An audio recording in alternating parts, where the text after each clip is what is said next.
Your sleep schedule is fucked. I know this because over 65% of Gen Z sleep for less than 7 hours a day. How many times have you told yourself you're going to get an early night only to be up at 4 a.m. watching YouTube videos? Well, this ends today because I'm going to give you guys a full step-by-step guide on how to optimize your sleep. The first reason why you struggle to fall asleep at night is because you don't do enough during the day. That's right, most of you guys watching this video are lazy. If all your daily routine consists of is school or work, going home, eating and scrolling on social media all day, then don't be surprised when you can't sleep at night. You have to do stuff. You should be doing some form of physical exercise multiple times a week, picking up new hobbies, learning new skills, spending time outdoors with your friends or family. Just do something. Exercise in particular, pushing your mind and your body to its physiological limits, is something I think every young man should be doing. If you want to learn more about this, I have an entire playlist on this channel full of gym videos that I'd highly recommend you check out after this video. Exercise was just as effective as hypnotic drugs in relieving insomnia. There's no excuse not to exercise. You can even try and make your fun, relaxing leisure time more productive and physically exerting. Like for example, a few months ago I played one of my close friends on FIFA, and the challenge was every time the other player scored, you have to drop down and do 25 push-ups. We played 4 games, I lost 3. Let's just say my arms weren't feeling too good by the end of it. That's a really fucking random example, but you get my point. You need to make your days more physically exhausting. You need to be more productive. Put that phone down every once in a while and start doing more stuff.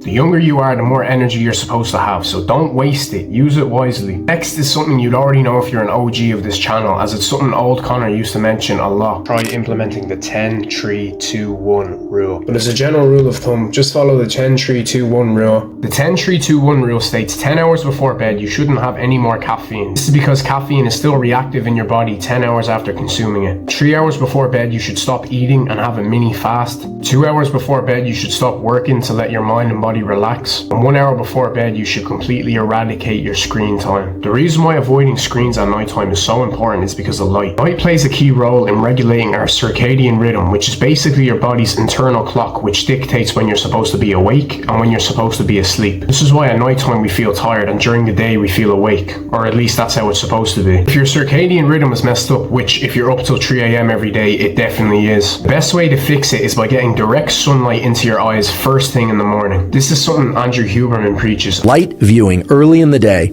is the most powerful stimulus for wakefulness throughout the day, and it has a powerful positive impact on your ability to fall and stay asleep at night. The worse the weather is and the less the sun is out, the more you're going to have to stay outside to get adequate sunlight. So if you live in a cold country like me, you could try and make your time more entertaining by reading a book out there, hydrating, or even getting some work done. Optimizing your sleep doesn't matter at all if you can't get out of bed in the morning. Most people's enemy in the morning, and well, just in general to be honest, is their phone. That's why we need to make sure your phone is not reachable in the morning. How many times have you gone to bed motivated after watching a video, ready to wake up early and start living your best life the next day? But then all of a sudden that reality of the next day comes. You're tired, your bed is comfy, it's cold outside, your phone's right there. So what do? You hit that snooze button once, then you hit it again, maybe a third and fourth time before you eventually pick it up, launch it across the room and go back to bed for another 2 hours. We need to do everything in our power to make sure that doesn't happen. You should start putting your phone on the opposite side of the room, so you have to get out of bed in order to turn it off. That way, instead of having to lie on for hours, you're out of bed in the first 2 seconds of your day. As for the alarm itself, pick something loud, something that's guaranteed to get you out of bed in the morning. Because believe me, there's no worse feeling than sleeping through your alarm. I can't play my current alarm on YouTube because I'll get copyright claimed, but I tend to go for the kind of music you'd listen to in the gym that's supposed to hype you up. Final step of this guide is just some pointers and tips on how to optimize your energy in the morning. I put up a community post a few days ago, and that seems to be something you guys struggle with. The first thing I do in the morning as soon as I wake up after turning off my alarm is dropping into a quick set of push-ups. Now this isn't to activate hypertrophy or for gains or anything like that. It's just a good way to get the blood flowing in the morning in order to make you feel more sharp. Of course, hydrating early in the morning is also very important, as is cold showers, and I know their benefits might be slightly exaggerated by some YouTubers, but they are very good for waking you up and are also good for improving your discipline and willpower. Another piece of advice is to avoid drinking caffeine during the first 90 minutes of waking. This is because your adenosine systems aren't fully reactive in the morning, which means the caffeine is not going to hit as hard as it should, and it also means you're more likely to crash later on. This is everything I know about sleep, and it's personally allowed me to get a solid 7 to 10 hours most nights while waking up relatively early. If you want more advice on how to spend this newly acquired free time, then you should check out this video here on how to fully optimize your productivity. Trust me bro, you won't regret it.